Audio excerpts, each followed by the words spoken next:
So if you don't know Jeff, he is a great resource. Formerly Chief Information Officer at Anchored Bank, about a $5 billion bank in Wisconsin, focusing on business intelligence, self-service analytics, credit risk mitigation, all kinds of stuff. Joining credit risk management as Chief Analytics Officer, he's just brought a wealth of knowledge and experience, and at Mountain Seed, we have had a lot of great experiences with Jeff and David Ruffin, their CEO. So they're a good friend of our firm. So I'm going to turn it over to Jeff. Just as a couple housekeeping items, if you have any questions, there is a question section in the webinar sidebar, so feel free to ask questions throughout.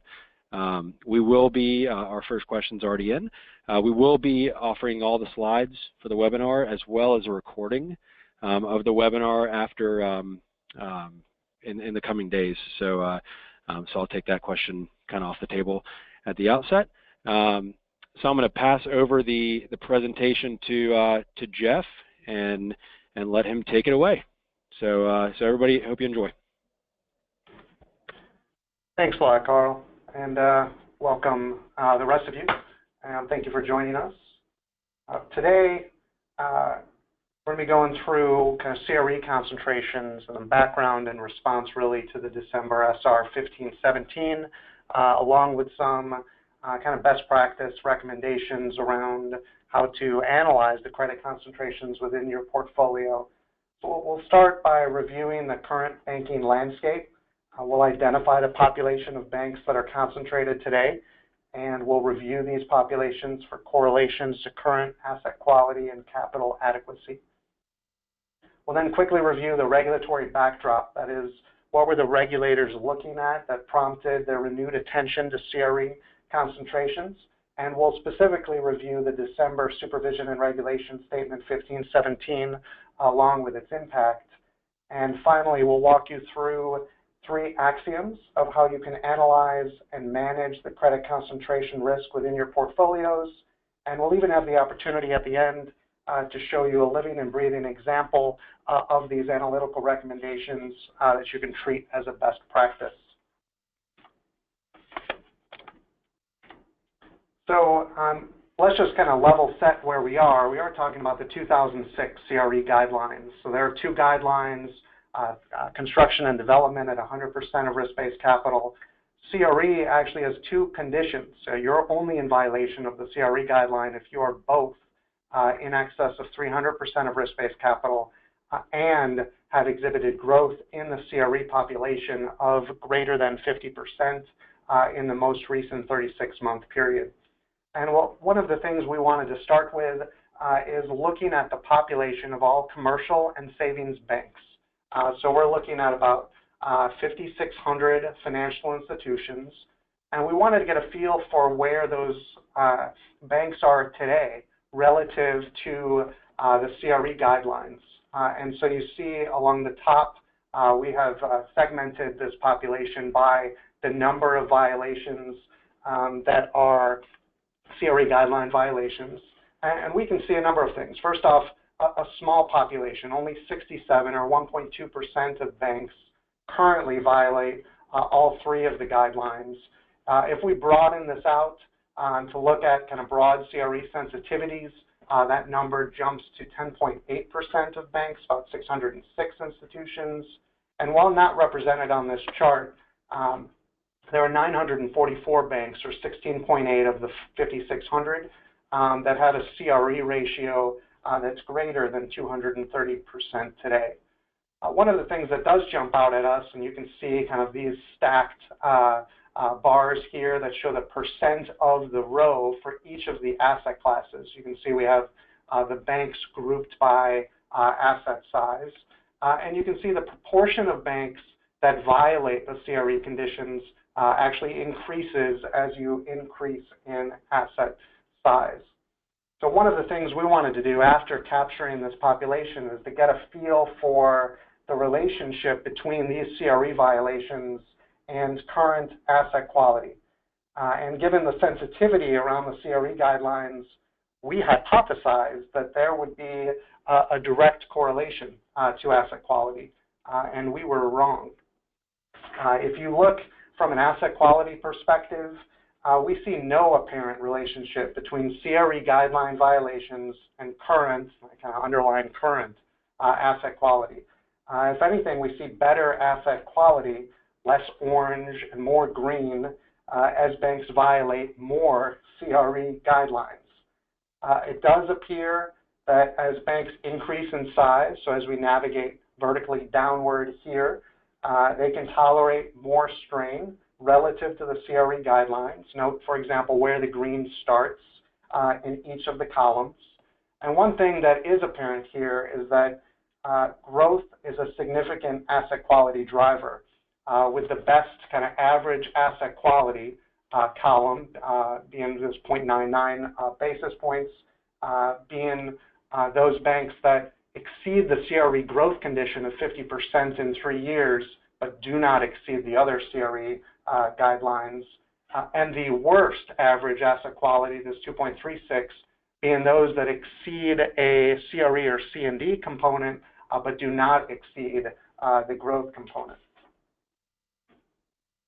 Inspecting this further, we segmented banks not by their current CRE guideline violations, but by their current absolute CRE concentrations. And here we do see a strong relationship on current asset quality for CRE concentrations broadly in this upper left-hand corner chart, and for C&D loans specifically in this middle chart. But this relationship only obtains for banks less than $1 billion in asset size. You can see there's a dotted line in each of the charts for the institutions that are greater than $1 billion in asset size, and there's no such correlation on current asset quality. In fact, we could argue there's a slight inverse correlation, even from an absolute concentration perspective. We presume this is because larger banks have a more mature and capable risk management infrastructure. They have the systems, FTEs, policies, and processes in place to handle complex CRE transactions. And CRE as an asset class has been fueled by phenomenal performance, low vacancy rates, strong growth in rent rates and valuations. And at least in larger institutions, this asset class performance has inoculated banks from current asset quality strain. The other thing that's interesting, if you look at the table at the bottom, where we have cross-referenced two variables, both the CRE concentrations along the columns and the C&D concentrations along the rows, that at least for those smaller institutions, there is a strong interplay between CRE and C&D, with things getting worse as you navigate down the C&D line, and things getting worse as you navigate across the CRE line, and things getting much worse as you navigate both of those. But again, that relationship on the larger institutions does not exist. Ironically, the story might be more about capital adequacy than it is about asset quality. There's clearly a relationship between capital levels. So here we're seeing a number of capital adequacy metrics. And as we navigate either on the CRE guideline violations, the table at the top left, or absolute CRE levels, the table on the top right, we can see that that correlation exists just visually as we navigate the spectrum from green to red. And while thanks to Basel and DFAST and the regulatory preoccupation with capital levels today are high, concerns remain about what happens to this capital under stress. In 7 years since the last recession, this question, what happens to bank capital under stress, is a great transition to the regulatory backdrop portion of this presentation. So what was the regulatory community looking at that prompted their December SR 1517? And a good place to start here, in an area we know loomed prominent in driving the issuance of SR 1517, was lessons of the recent past, and specifically the Great Recession. And SR 1517 actually referenced two studies, an FDIC study and an OCC study. Here we see the results of the OCC study that was completed in 2013, and it reviewed all commercial banks between 2007 and 2011. 3,755 banks. And the headline here is that during that time period, the failure rate of commercial banks was 50 basis points. And if we look at the subset of that population that exceeded all of the supervisory CRE guidelines, the failure rate was 23%, about a 46 times increase in failure rates. So we can see here the CRE guidelines actually are, in periods of stress like the Great Recession, highly correlated to risk. And while the national headline story for the Great Recession was one of non-traditional mortgages and collateralized debt obligations, the story for community banks was largely CRE driven, though the two asset classes, specifically single-family and multifamily, are of course highly correlated. Beyond this, the context around CRE is eerily similar to, and in some cases even more stark than, the lead up to the Great Recession. Here we're looking at CoStar Commercial Repeat Sale Indicator for regional CRE valuation trends.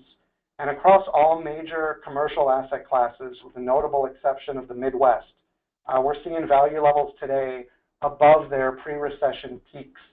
Most extreme, of course, is multifamily in the Northeast, what we see represented by the red line in this upper right-hand corner chart, where current values are 50% greater than even their pre-recession peaks. But this valuation trend is not regionally isolated. The West, the purple line, is 34% higher than its pre-recession peak, and the South, the green line, is 8% higher. And for context, the National Case-Shiller Index on residential housing is still 9% below its pre-recession peak. Beyond valuations, the OCC Examiner Survey noted an easing of CRE underwriting standards eerily similar to the lead up to the Great Recession. And so we see here, as represented by this medium blue, this easing at the top of the charts across a number of CRE categories. We see an easing trend subsequent to 2009 that is very similar to the lead up, the 2003 to 2007 lead up to the Great Recession.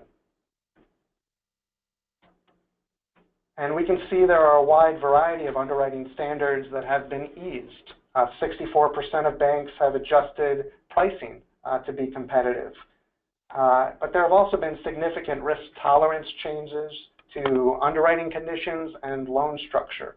And while not represented on this chart, the OCC survey also noted that 20% of banks exhibited a sharp increase in underwriting policy exceptions. Hey, Jeff, I'm interested. I've heard from a handful of our clients that that their regulator has expressed concerns around CRE concentrations.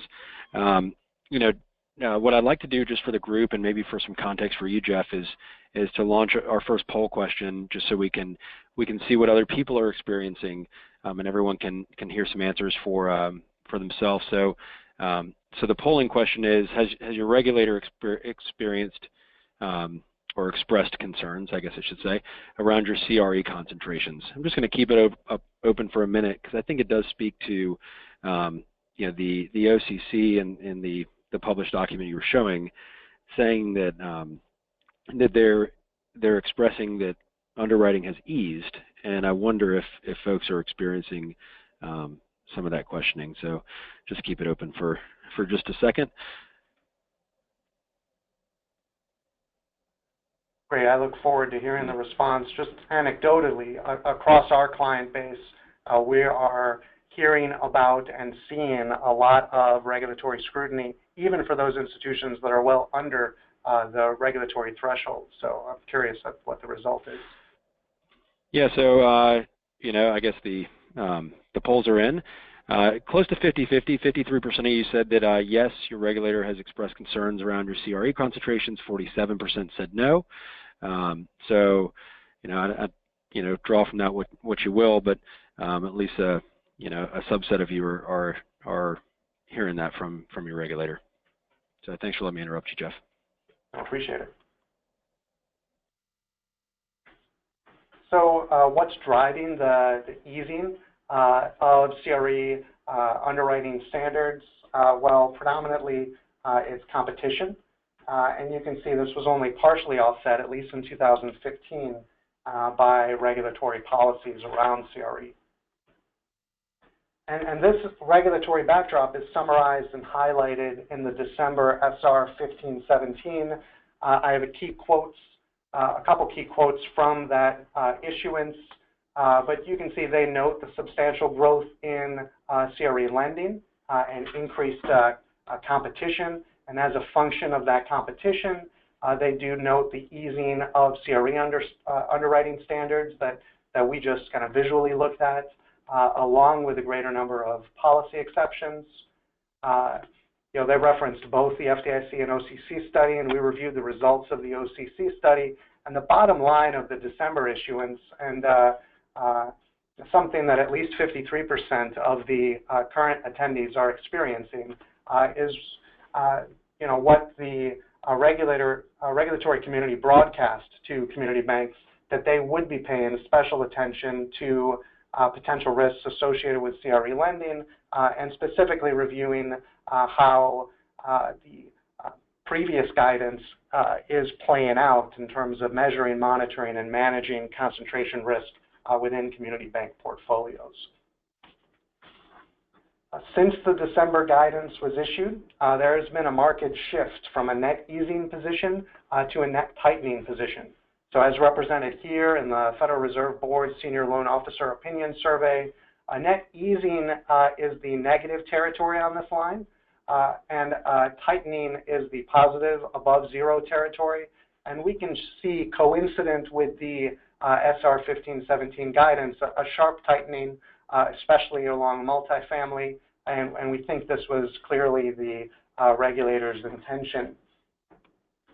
And the attention to CRE concentrations have reverberated throughout the banking industry, with headlines citing MRAs, enforcement agreements, capital assessments, and M&A pressures, all tied to CRE concentrations. And as I previously noted, we're seeing this scrutiny across the board, even for banks well under the regulatory concentration guidelines. They're being probed about concentration monitoring and concentration policy. And while painful, it's our belief that this is one sensitivity that the regulators have right, and the increased attention to CRE concentrations can lead to significant improvements in portfolio and risk management, monitoring, and transparency, which leads us to the concentration analytics response to this concentration scrutiny and sensitivity. First off, remember that unlike other regulatory prescriptions and proscriptions, the CRE guidelines do not represent strict limits. In fact, the OCC's quote here is instructive, and I will just read it. The guidance does not establish specific limits on CRE lending. Rather, it describes sound risk management practices that will enable institutions to pursue CRE lending in a safe and sound manner. And we think that the real good news here is that the original 2006 guidance is now quite mature, at a little over 10 years old. And there are a lot of best practices out there, including the Comptroller's Handbook issued in 2011 around concentrations of credit. And we've sifted through this material and gleaned for you 3 axioms of credit concentration analytics. And if banks follow these 3 axioms, they're well on their way to demonstrating these sound risk management practices. And axiom 1 covers how to monitor your concentration pools. And it's important to monitor a holistic suite of measures for each concentration pool.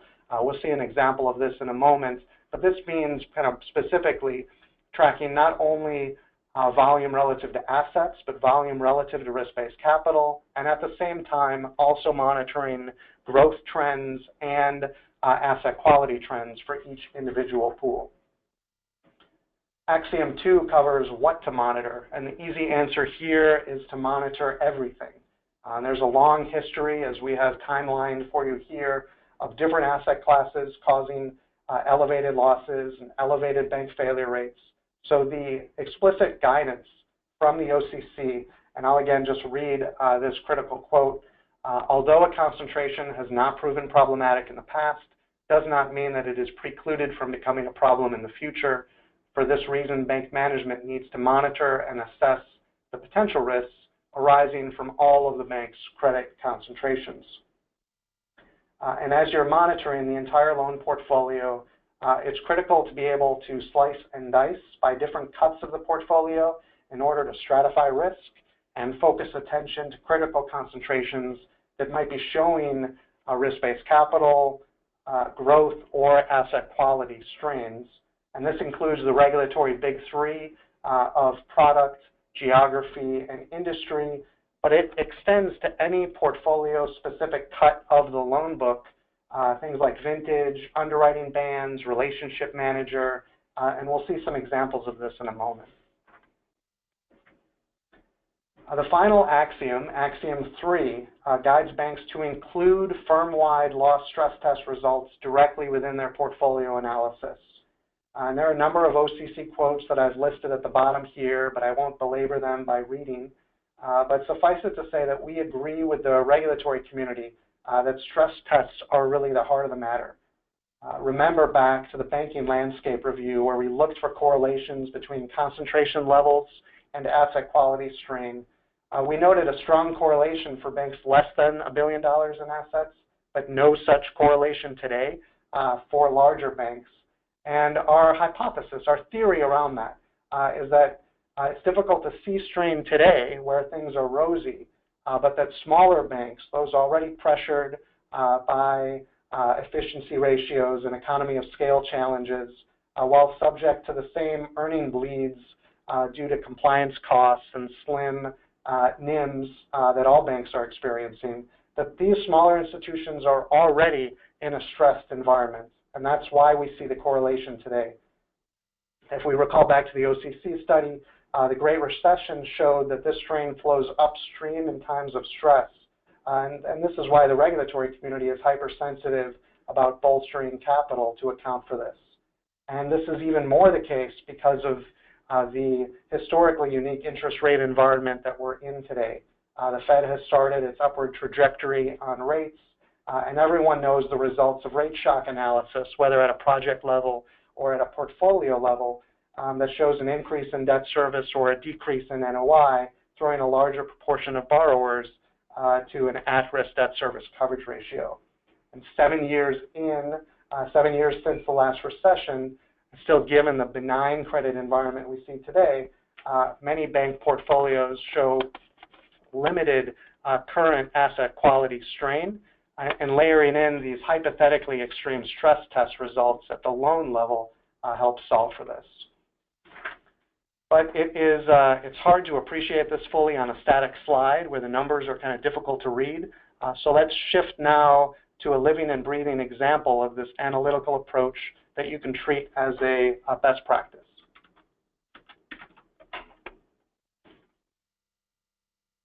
So here we see an interactive Excel file.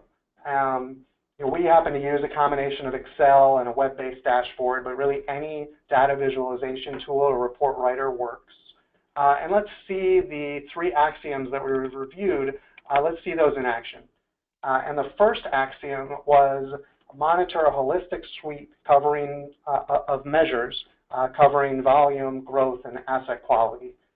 So here we see across the demo portfolio, and it currently happens to be stratified by kind of call report categories. We see a number of volume metrics, things like loan counts, origination balance, current outstandings, percent advanced. Average balance is a critical portfolio management tool. Percent of loans and total exposure, the total commitments. But importantly, we have to look at these volume metrics also in the context of risk-based capital. And the guidance is specific that the regulatory thresholds are based on current outstandings, but it's important to also look at off-balance sheet exposures. And so we're representing the risk-based capital results on both an advanced and a committed basis. And at the same time, and across the same kind of cuts of the portfolio, we're also looking at growth trends. We can look at 1-year and 3-year growth trends. And it's interesting then to note both for the regulatory CRE, the portfolio at large, and individual segments of the portfolio where you might be growing or decreasing year over year or 3 years over 3 years. And at the same time as we're monitoring volume, risk-based capital, and growth, these asset qualities are the real portfolio management tool here, where we can look at leading indicators of asset quality like underwriting and pricing metrics, things like the average score, the average loan to value, term, pricing, and structure details. And we're looking at the traditional asset quality metrics, delinquency rates, non-accrual rates, TDR rates, and criticized classified metrics. Even at this point, when we're looking at a high level, but there's a lot of numbers on the screen, you can see that we've color-coded the results. And if I scan over to the right here and look at these drivers, we have a customizable set of watch conditions and caution conditions so that you can set kind of bank-specific targets and thresholds to help highlight particular pockets of risk, again, across asset quality, growth, and kind of risk-based capital thresholds. One of the things as we're analyzing kind of portfolios in this fashion, it's critical to analyze this information hierarchically. And portfolio management needs to see both the forest and the trees.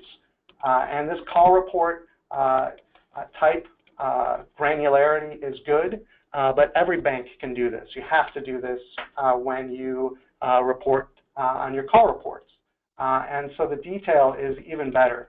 And to be able to kind of look across your portfolio, identify potential areas of strain, and then hierarchically drill in to a particular subsection and get to product level detail, that's even better. If we think about this call report level category and the kind of naturally concentrated profile of most community banks, and we look at risk-based capital levels, we see a number, even in this demo portfolio, we see a number of levels at this level of granularity that are above 100% of risk-based capital. And the OCC, at least, is leading the charge from a regulatory perspective on these concentration pieces. They are specific that 100% or higher of risk-based capital is too high. And that if you have a concentration in your portfolio that's greater than 100% of risk-based capital, they expect that you have certain management thresholds, sublimits in place. And you can really only get that if you can parse further into the portfolio. And if we expand the entire portfolio and then layer in specific management thresholds where you can set your targets for a particular portion of the portfolio and monitor where you are in terms of the percent of that threshold, that's when you can identify those watch and caution conditions and get kind of proactive notification and manage the portfolio accordingly. As we have so much data available to us, it's also important to be able to interrogate the data, ask questions of the data. And this is something that you should be able to do without asking an analyst or anyone technical to do so. And so as an example in Excel, if we wanted to look at all of the underlying concentration pools that have we can look at volume, we can look at risk-based capital, but we're all focused on asset quality appropriately. And we can look at, show me those concentrations that have higher than a 1% delinquency rate. And, we can focus in then on cut through the noise and focus in on those subsets that are exhibiting some strain. And hierarchy goes. Oh, please. Real quick here, Jeff. I had a question come in relative to this particular slide. So sorry, interrupting. What does average score mean? So the average score is the average credit score in this case. Okay. And this is a relatively unique portfolio that has score not just on the consumer side, but even has the primary guarantor or the primary borrower scored on the commercial loans. We can inspect that in a little bit, and it's interesting to see the relationship between score and asset quality, even on the commercial loans. Okay, great, thank you. But to the extent that you had other underwriting attributes, things like valuation trends on appraisals, things like debt service coverage ratios, you could certainly layer that in as well and surface that so that you can hierarchically analyze those underwriting attributes. And as you're doing so, and as you've interrogated the data and identified a subset of the portfolio that's showing some strain, for example, we have some red caution indicators across all of the asset quality measures on this demo undeveloped property portfolio. It's important to remember that banking is a relational business, and it's critical to get down to the relationship level. And as we're analyzing the forest, we have to be able to drill through to the underlying borrowers and relationships so that you can perhaps, this is stratified by balance, but maybe we want to look at all of your non-accrual loans or all of the probably larger population of delinquent loans and start having conversations earlier so that you can actually take action on some of these portfolio results. And as we're talking about kind of hierarchical analysis, that kind of leads us then to Axiom 2, which was to analyze your entire loan portfolio and segment at minimum by call report, industry, and geography. And we've surfaced a number of hierarchies here that you can use for this alternative segmentation. But if we were to break this out not by call report, but instead by industry, you can see we do so here also on a hierarchical basis. Banks today are typically loading the NAICS code into their core system. But when they run a NAICS report, you get a report with 1,000 different records, and it's not really useful from a portfolio management perspective.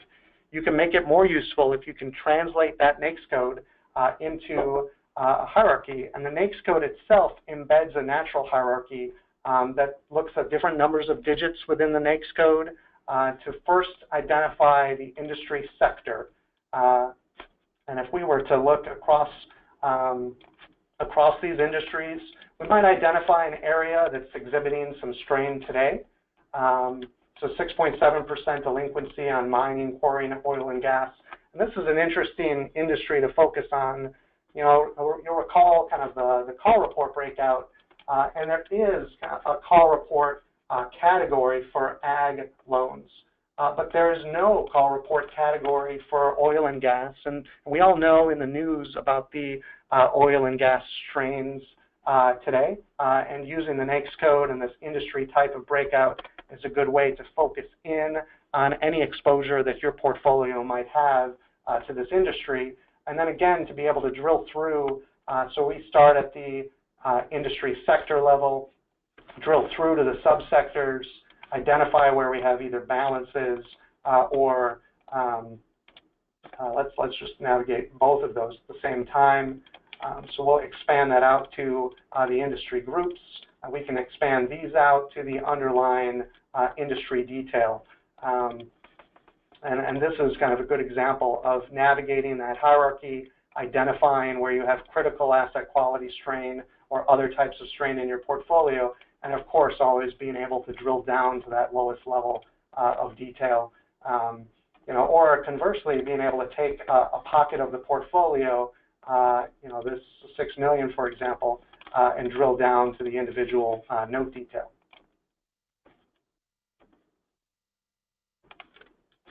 If we go back to the kind of call report segmentation, one thing I wanted to highlight is that the 2006 regulation itself allows for a number of exemptions. They allow for the ag exemption, and they allow for owner-occupied commercial real estate to not be treated as part of regulatory CRE.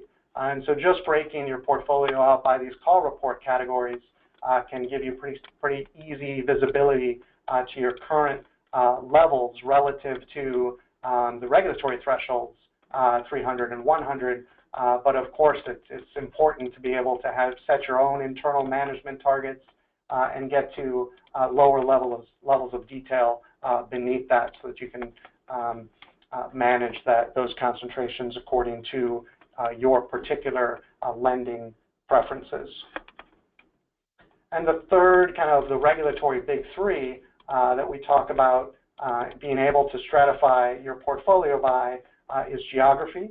And of course, we have kind of the normal kind of state, county, city breakouts, but we find that geographic analysis is almost always better done in a map. It's a little bit easier to digest, and it's relatively easy today with the tool sets that are available to community banks, even within Excel, to be able to surface your portfolio on a map, to be able to focus in on a particular state, for example, and drill into that to get to the makeup within that state and preserve these color codes or alternative schemes, and being able to look at your entire loan portfolio by different types of attributes, size and asset quality, and inspect things on a geographic basis. Which brings us to kind of axiom 3 again. If we look at our portfolio, even at this high kind of call report level, we are, I'm going to minimize this so we can take a look at some of the asset quality metrics at the same time. We might see some strain in your portfolio. This demo portfolio, for example, shows a little bit of strain on the junior liens HELOC side. It shows a little bit of strain on the C&D side, but we are still in a benign credit environment. And one thing that's important to do is to be able to quantify the risk in your portfolio, even if you happen to be at the positive end of the credit cycle. And so we've also layered in here a variety of stress test results.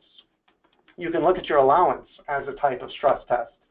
It does kind of categorize future risk in your portfolio based on the loss emergence period particular to each of these loan categories.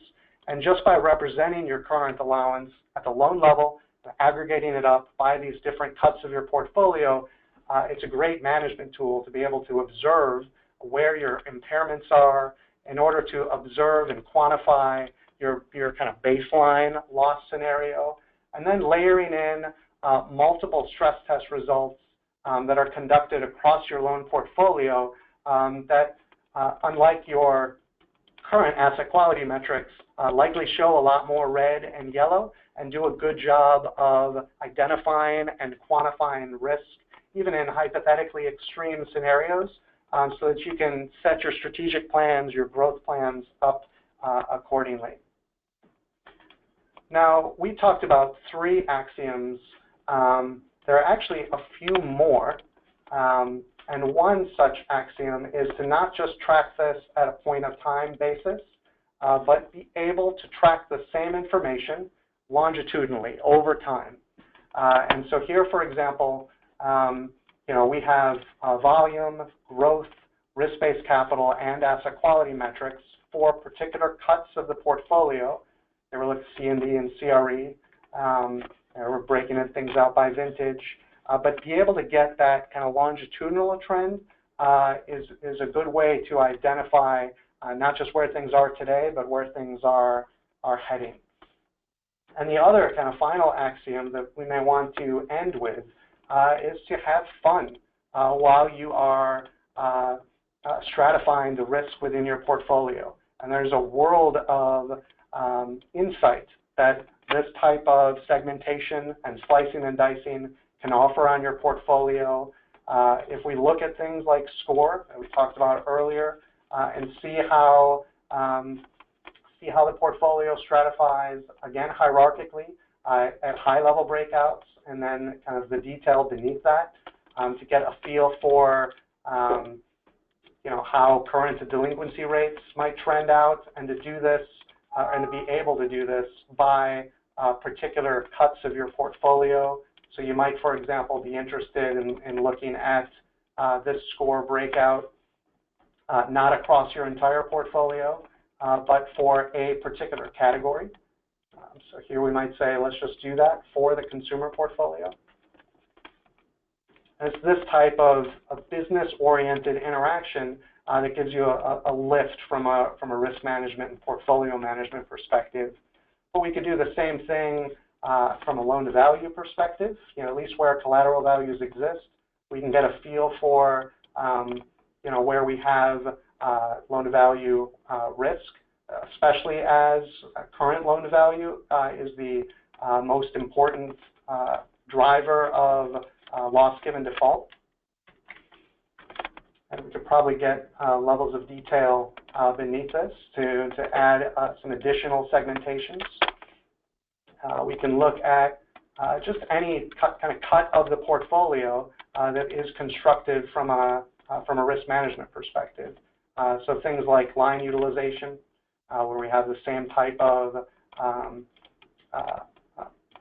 segmentation that we had with loan to values to get a feel for where you have kind of line extension, or even kind of more traditional breakouts like vintage analysis. There's some argument in the industry over types of vintage analysis that you'll need to perform for CECL. But once you have your portfolio in an accessible, interactive format like this, performing that type of vintage breakout is relatively straightforward. And one thing I might want to highlight is that this is not just strategically relevant and useful for the credit officers and risk officers and finance officers of the bank, but this is really oriented to be relevant at the line level as well, and to be able to take this portfolio and segment things out by relationship manager or loan officer is also kind of critical to the story. And you can look at portfolios as they're being managed. Perhaps look at them by size and focus in at the relationship manager level to the underlying relationships and manage each individual officer's kind of specific relationship exit and growth strategies or the asset quality or stress test metrics that are specific to them. And with that, I'd like to open the floor to questions that you might have. Awesome. Thanks, thanks, Jeff. And we do have one question that I'll ask, but I just want to remind everybody that we do have a question section there in the sidebar. So feel free to put your questions in. One of the questions was the Geo tool that you were using in Excel. What add-on is that? I think I personally and some other folks listening thought that was pretty neat. So what were you using there? Yeah, so that's a free add-on to Excel, leveraging the Power Pivot and Power View tools of Excel. We actually have a miniature data warehouse that operates behind the scene that's processing these large volumes of data, and you can. It's actually really cool how it works. It will take the state and city and zip code information that you have on your portfolio, and we all know that you might have that information sparsely populated, but it will take that information, whether you have it for your borrowers or you have it for your collateral, and geocode this on the fly automatically for free in order to place the dots on the map. Cool. And what's it called, and how do we find it? It's called Power Pivot and Power View. It is a Excel add-on that comes with Excel. It's a Microsoft tool. And if you have a current version of Excel, it'll come with your Excel, though you might need to turn it on. You do so by going to your COM add-ons and clicking your Power View tool on. And there's some kind of data modeling and other types of interactions that you need to perform in order to surface this type of analytical capability, but it's relatively straightforward. No, that's awesome. We got another question from somebody. I think it's a great question, and it goes, this is a very extensive spreadsheet, clearly. You've spent a lot of time on this. How would you recommend a small community bank begin to get something this detailed and interactive? So what are the starting points in, as we start to think about this? Because it can be a bit overwhelming when we see, what you've got here. So that is a good question, and a good place to begin might be where we begun. So we have a number of customers that use us for loan review or use us for allowance or credit underwriting. And for those different services, those banks, whether they were multi-billion-dollar banks or small, really small community bank institutions, were providing us loan tapes. And the loan tape that we asked for is the same loan tape that the regulators ask for prior to an exam. It's a loan tape that every core system can already generate. It's called the Interagency Alert File, and that's what all of this is generated on. And you can see either the hierarchies that we've embedded here or all of the other metrics that are available. And certainly we layer in some business logic and some categorization schemes on top of that. But those loan tapes and, are the perfect place to start to conduct this type of portfolio analysis. And be sure again to follow Axiom 4 and don't just look at one loan tape, but look at the full history of loan tapes that you have. That's certainly something that we're prompting banks to do more of as we all start getting ready for CECL, because it'll be more important to have that long history to justify kind of life of loan losses. No, that's great. That's great. What I want to do is I want to make sure as we get some more questions, and so please put your questions. I'm going to open another polling question because Jeff and Credit Risk Management has been gracious to spend their time with us. Want to make sure that if there's anybody who's interested in learning more about credit risk management, that you have the opportunity. And I don't see in our polling question, I'm going to, this is going to seem a little bit odd because I think in building these, it didn't carry over. So I'm going to launch a polling question. Did you find this webinar valuable? Absolutely or not really. If we can, if you'd like to learn a little bit more about how they build things and how they work, just click the affirmative, and if not, the negative. So sorry for kind of rigging this, but just want to make sure that that Jeff and his team have the opportunity to follow up with folks that that are interested in learning a little bit more.